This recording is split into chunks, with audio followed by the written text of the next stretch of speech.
Hi friends, പുതിയൊരു ക്ലാസ്സിലേക്ക് ഏവർക്കും സ്വാഗതം.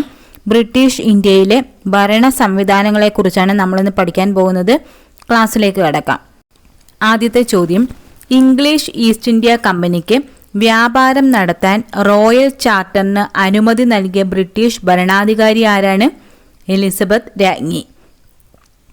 ഇംഗ്ലീഷ് ഈസ്റ്റ് ഇന്ത്യ കമ്പനിക്ക് വ്യാപാരം നടത്താൻ റോയൽ ചാർട്ടറിന് അനുമതി നൽകിയ ബ്രിട്ടീഷ് ഭരണാധികാരി എലിസബത്ത് രാജ്ഞിയാണ്. ഇംഗ്ലീഷ് ഈസ്റ്റ് ഇന്ത്യ കമ്പനിയെ നിയന്ത്രിക്കുന്നതിനു വേണ്ടി ബ്രിട്ടീഷ് പാർലമെന്റ് 1773 പാസാക്കിയ ആദ്യ നിയമം ഏതാണ്? Regulating act. English east India കമ്പനിയെ നിയന്ത്രിക്കുന്നതിനു വേണ്ടി ബ്രിട്ടീഷ് പാർലമെന്റ് 1773 പാസാക്കിയ ആദ്യ നിയമമാണ് റെഗുലേറ്റിംഗ് ആക്ട്. ഇന്ത്യയിൽ ഒരു കേന്ദ്രീകൃത ഭരണത്തിന് അടിത്തറയിട്ട നിയമം ഏതാണ്? 1773 റെഗുലേറ്റിംഗ് ആക്ട്. ഇന്ത്യയിൽ ഒരു കേന്ദ്രീകൃത ഭരണത്തിന് അടിത്തറയിട്ട നിയമം 1773 റെഗുലേറ്റിംഗ് ആക്ട് ആണ്. ഗവർണർ ഓഫ് ബംഗാൾ എന്ന പദവി ഗവർണർ ജനറൽ ഓഫ് ബംഗാൾ എന്നാക്കി മാറ്റിയ നിയമം ഏതാണ്? 1773 regulating act. Governor of Bengal എന്ന പദവി ഗവർണർ ജനറൽ ഓഫ് ബംഗാൾ എന്നാക്കി മാറ്റിയ നിയമം 1773 റെഗുലേറ്റിംഗ് ആക്ട് ആണ്. ഏത് നിയമപ്രകാരമാണ് വാറൽ ഹേസ്റ്റിങ്സ് ബംഗാളിലെ ആദ്യത്തെ ഗവർണർ ജനറലായി നിയമിതനായത്? 1773 റെഗുലേറ്റിംഗ് ആക്ട് പ്രകാരം. 1773 റെഗുലേറ്റിംഗ് ആക്ട് പ്രകാരമാണ് വാറൽ ഹേസ്റ്റിങ്സ് ബംഗാളിലെ ആദ്യത്തെ ഗവർണർ ജനറലായി നിയമിതനായത്. ബ്രിട്ടീഷ് ഇന്ത്യയിലെ ആദ്യത്തെ സുപ്രീം കോടതി കൽക്കട്ടയിൽ സ്ഥാപിക്കാൻ കാരണമായ നിയമം ഏതാണ്? 1773 റെഗുലേറ്റിംഗ് ആക്ട്. ബ്രിട്ടീഷ് ഇന്ത്യയിലെ ആദ്യത്തെ സുപ്രീം കോടതി കൽക്കട്ടയിൽ സ്ഥാപിക്കാൻ കാരണമായ നിയമം 1773 റെഗുലേറ്റിംഗ് ആക്ട് ആണ്. കൽക്കട്ട സുപ്രീം കോടതി സ്ഥാപിതമായ വർഷം ഏതാണ്? 1774. 1774 കൽക്കട്ട സുപ്രീം കോടതി സ്ഥാപിതമായത്. ഈസ്റ്റ് ഇന്ത്യ കമ്പനിയുടെ വാണിജ്യ കുത്തക അവകാശം ഔദ്യോഗികമായി അവസാനിപ്പിച്ച നിയമം ഏതാണ്? Charter act. 1713 ചാർട്ടർ ആക്ട് പ്രകാരമാണ് ഈസ്റ്റ് ഇന്ത്യ കമ്പനിയുടെ വാണിജ്യ കുത്തക അവകാശം ഔദ്യോഗികമായി അവസാനിപ്പിച്ച നിയമം. ക്രിസ്ത്യൻ മിഷനറിമാർക്ക് തങ്ങളുടെ മതം പ്രചരിപ്പിക്കാനും ഇംഗ്ലീഷ് ഭാഷ പ്രചരിപ്പിക്കാനും അനുവാദം നൽകിയ നിയമം ഏതാണ്? 1813 ചാർട്ടർ ആക്ട്. ക്രിസ്ത്യൻ മിഷനറിമാർക്ക് തങ്ങളുടെ മതം പ്രചരിപ്പിക്കാനും ഇംഗ്ലീഷ് ഭാഷ പ്രചരിപ്പിക്കാനും അനുവാദം നൽകിയ നിയമം 1813 ചാർട്ടർ ആക്ട് ആണ്. ഗവർണർ ജനറൽ ഓഫ് ബംഗാൾ എന്നത് ഗവർണർ ജനറൽ ഓഫ് ഇന്ത്യ എന്നാക്കി മാറ്റിയ നിയമം ഏതാണ്? 1833 charter act. Governor general of Bengal എന്നത് ഗവർണർ ജനറൽ ഓഫ് ഇന്ത്യ എന്നാക്കി മാറ്റിയ നിയമം 1833 ചാർട്ടർ ആക്ട് ആണ്. ബ്രിട്ടീഷ് ഇന്ത്യയിലെ ആദ്യ ഗവർണർ ജനറൽ ആരാണ്? വില്യം ബെന്റിക് പ്രഭു.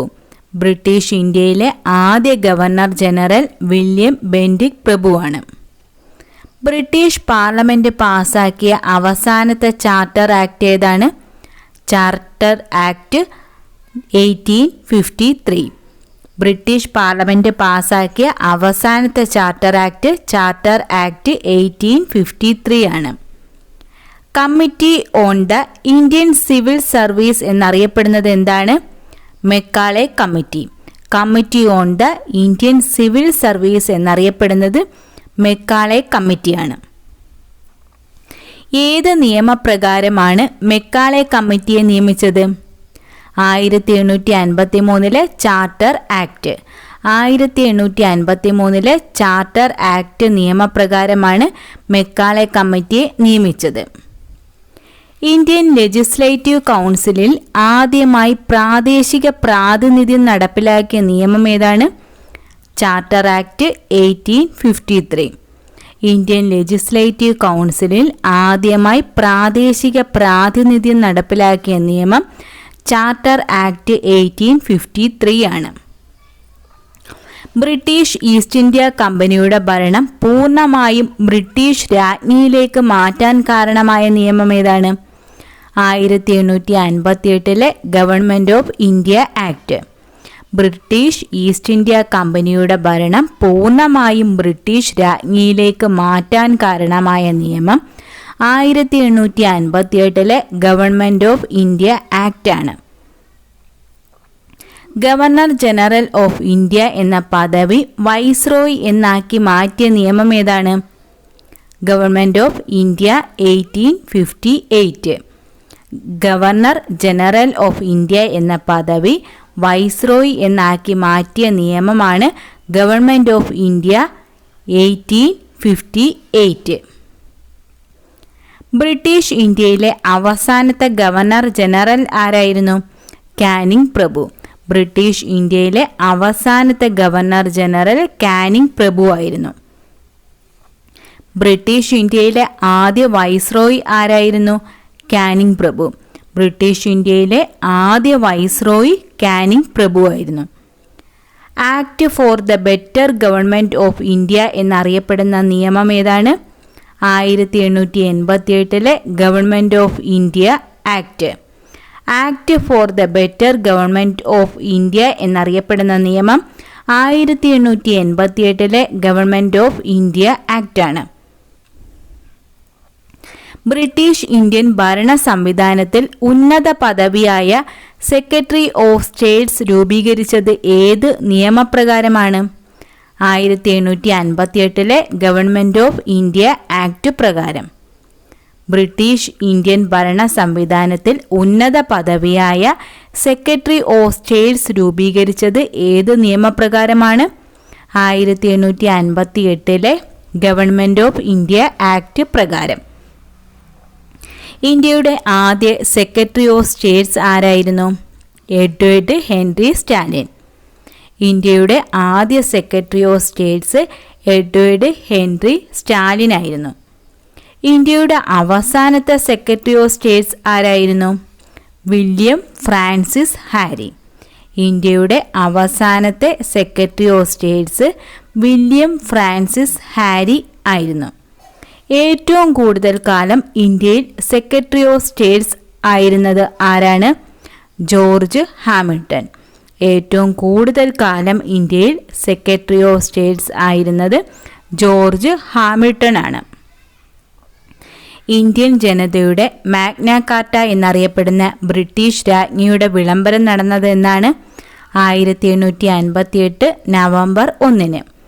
ഇന്ത്യൻ ജനതയുടെ മാഗ്ന കാർട്ട എന്നറിയപ്പെടുന്ന ബ്രിട്ടീഷ് രാജ്ഞിയുടെ വിളംബരം നടന്നത് 1858 നവംബർ 1. പ്രതിനിധി സഭകളിലെ നിയമനിർമ്മാണ പ്രക്രിയയിൽ ഇന്ത്യക്കാരെയും ഉൾപ്പെടുത്തുന്നതിന് തുടക്കമിട്ട നിയമം ഏതാണ്? Indian council act 1861. പ്രതിനിധി സഭകളിലെ നിയമനിർമ്മാണ പ്രക്രിയയിൽ ഇന്ത്യക്കാരെയും ഉൾപ്പെടുത്തുന്നതിന് തുടക്കമിട്ട നിയമമാണ് ഇന്ത്യൻ കൗൺസിൽ ആക്ട് 1861. 1859 കാനിങ് പ്രഭു കൊണ്ടുവന്ന പോർട്ട്ഫോളിയോ സിസ്റ്റത്തിന് അനുമതി നൽകിയ നിയമം ഏതാണ്? Indian council act 1861. 1859 കാനിങ് പ്രഭു കൊണ്ടുവന്ന പോർട്ട്ഫോളിയോ സിസ്റ്റത്തിന് അനുമതി നൽകിയ നിയമം ഏതാണ്? Indian council act 1861. Indian council act 1909 എന്നറിയപ്പെടുന്നത് എന്താണ്? മിന്റോ മോർലി ഭരണ പരിഷ്കാരം. ഇന്ത്യൻ കൗൺസിൽ ആക്ട് 1909 എന്നറിയപ്പെടുന്നത് മിന്റോ മോർലി ഭരണ പരിഷ്കാരമാണ്. മുസ്ലിം വിഭാഗങ്ങൾക്ക് തിരഞ്ഞെടുപ്പിൽ ആദ്യമായി പ്രത്യേക മണ്ഡലങ്ങൾ അനുവദിച്ച ഭരണ പരിഷ്കാരം ഏതാണ്? മിന്റോ മോർലി ഭരണ പരിഷ്കാരം. മുസ്ലിം വിഭാഗങ്ങൾക്ക് തിരഞ്ഞെടുപ്പിൽ ആദ്യമായി പ്രത്യേക മണ്ഡലങ്ങൾ അനുവദിച്ച ഭരണ പരിഷ്കാരം മിന്റോ മോർലി ഭരണ പരിഷ്കാരമാണ്. വൈസ്രോയുടെ എക്സിക്യൂട്ടീവ് കൗൺസിലിലേക്ക് ഔദ്യോഗിക അംഗമായി നിയമിതനായ ആദ്യ ഇന്ത്യക്കാരനാരാണ്? SP സിൻഹ. വൈസ്രോയുടെ എക്സിക്യൂട്ടീവ് കൗൺസിലിലേക്ക് ഔദ്യോഗിക അംഗമായി നിയമിതനായ ആദ്യ ഇന്ത്യക്കാരൻ SP സിൻഹയാണ്. ഇന്ത്യയിൽ സാമുദായിക നിയോജക മണ്ഡലത്തിൻ്റെ പിതാവ് എന്നറിയപ്പെടുന്നത് ആരാണ്? മിന്റോ പ്രഭു രണ്ടാമൻ. ഇന്ത്യയിൽ സാമുദായിക നിയോജക മണ്ഡലത്തിൻ്റെ പിതാവ് എന്നറിയപ്പെടുന്നത് മിന്റോ പ്രഭു രണ്ടാമനാണ്. മൊണ്ടേഗു ചെംസ്ഫോർഡ് ഭരണ പരിഷ്കാരം നിലവിൽ വന്ന വർഷമേതാണ്? 1919. മൊണ്ടേഗു ചെംസ്ഫോർഡ് ഭരണ പരിഷ്കാരം നിലവിൽ വന്ന വർഷം 1919.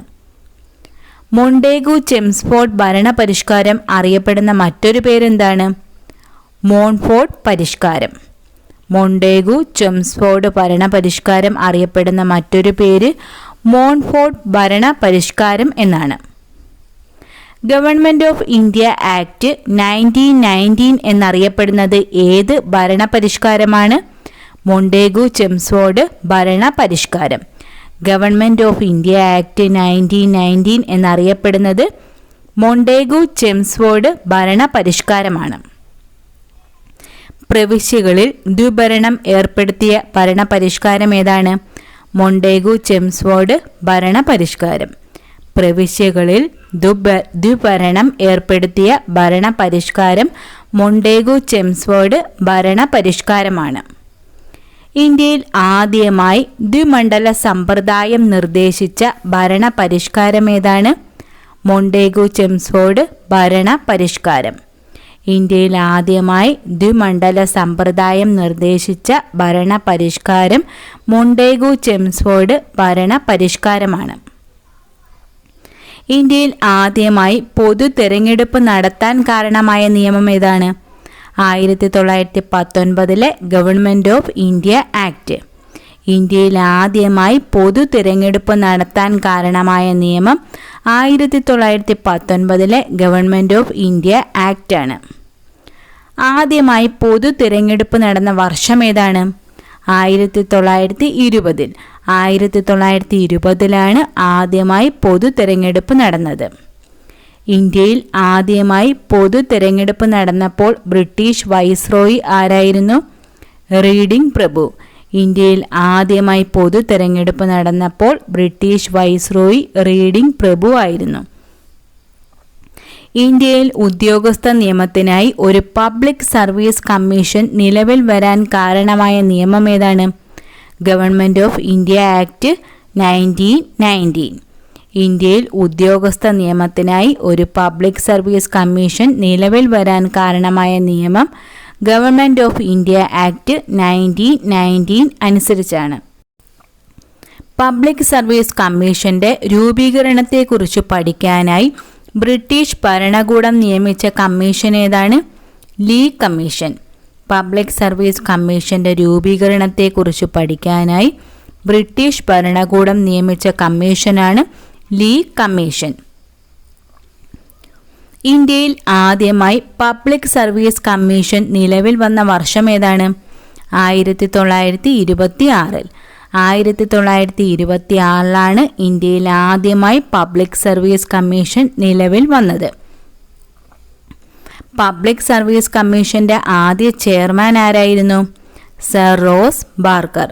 പബ്ലിക് സർവീസ് കമ്മീഷന്റെ ആദ്യ ചെയർമാൻ സർ റോസ് ബാർക്കർ ആയിരുന്നു. ഇന്ത്യയിൽ പബ്ലിക് സർവീസ് കമ്മീഷൻ നിലവിൽ വന്ന ആദ്യ ബ്രിട്ടീഷ് പ്രവിശ്യ ഏതാണ്? മദ്രാസ്. ഇന്ത്യയിൽ പബ്ലിക് സർവീസ് കമ്മീഷൻ നിലവിൽ വന്ന ആദ്യ ബ്രിട്ടീഷ് പ്രവിശ്യ മദ്രാസ് ആണ്. നിസ്സഹകരണ പ്രസ്ഥാനത്തിന്റെ പെട്ടെന്നുള്ള പിൻവാങ്ങലിനെ തുടർന്ന് രൂപീകൃതമായ രാഷ്ട്രീയ പാർട്ടി ഏതാണ്? സ്വരാജ് പാർട്ടി. നിസ്സഹകരണ പ്രസ്ഥാനത്തിന്റെ പെട്ടെന്നുള്ള പിൻവാങ്ങലിനെ തുടർന്ന് രൂപീകൃതമായ രാഷ്ട്രീയ പാർട്ടി സ്വരാജ് പാർട്ടിയാണ്. ഈ സ്വരാജ് പാർട്ടി രൂപീകൃതമായ വർഷം 1923 ജനുവരി 1. സ്വരാജ് പാർട്ടിയുടെ സ്ഥാപക നേതാക്കൾ ആരൊക്കെയാണ്? CR ദാസും മോത്തിലാൽ നെഹ്റുവും. സ്വരാജ് പാർട്ടിയുടെ സ്ഥാപക നേതാക്കൾ CR ദാസും മോത്തിലാൽ നെഹ്റുവുമാണ്. സ്വരാജ് പാർട്ടി രൂപീകരിക്കാൻ തീരുമാനമെടുത്ത കോൺഗ്രസ് സമ്മേളനം ഏതാണ്? 1922 ഗയ സമ്മേളനം. സ്വരാജ് പാർട്ടി രൂപീകരിക്കാൻ തീരുമാനമെടുത്ത കോൺഗ്രസ് സമ്മേളനം 1922 ഗയ സമ്മേളനമാണ്. സ്വരാജ് പാർട്ടിയുടെ ആദ്യ പ്രസിഡന്റ് ആരായിരുന്നു? CR ദാസ്. സ്വരാജ് പാർട്ടിയുടെ ആദ്യ പ്രസിഡന്റ് CR ദാസും ആദ്യ സെക്രട്ടറി മോത്തിലാൽ നെഹ്റുവുമാണ്. പ്രവിശ്യകളിലെ ദ്വിഭരണത്തെക്കുറിച്ച് പഠിക്കാൻ നിയമിതനായ കമ്മിറ്റി ഏതാണ്? മുദിമാൻ കമ്മിറ്റി. പ്രവിശ്യകളിലെ ദ്വിഭരണത്തെക്കുറിച്ച് പഠിക്കാൻ നിയമിതനായ കമ്മിറ്റിയാണ് മുദിമാൻ കമ്മിറ്റി. മുദിമാൻ കമ്മിറ്റിയുടെ രൂപീകരണത്തിന് പിന്നിൽ പ്രവർത്തിച്ച രാഷ്ട്രീയ പാർട്ടി ഏതാണ്? സ്വരാജ് പാർട്ടി. മുദിമാൻ കമ്മിറ്റിയുടെ രൂപീകരണത്തിന് പിന്നിൽ പ്രവർത്തിച്ച രാഷ്ട്രീയ പാർട്ടി സ്വരാജ് പാർട്ടിയാണ്. ഇന്ത്യക്ക് ഒരു ഭരണഘടനാ നിർമ്മാണ സഭ വേണം എന്ന ആവശ്യം ആദ്യമായി ഉന്നയിച്ച രാഷ്ട്രീയ പാർട്ടി ഏതാണ്? സ്വരാജ് പാർട്ടി. ഇന്ത്യക്ക് ഒരു ഭരണഘടനാ നിർമ്മാണ സഭ വേണം എന്ന ആവശ്യം ആദ്യമായി ഉന്നയിച്ച രാഷ്ട്രീയ പാർട്ടി സ്വരാജ് പാർട്ടിയാണ്. ഇന്നത്തെ ക്ലാസ് ഇവിടെ അവസാനിച്ചിരിക്കുകയാണ്. കൂടുതൽ തിരഞ്ഞെടുത്ത ചോദ്യങ്ങളുമായി അടുത്ത ക്ലാസ്സിൽ വീണ്ടും കാണാം. Thank you.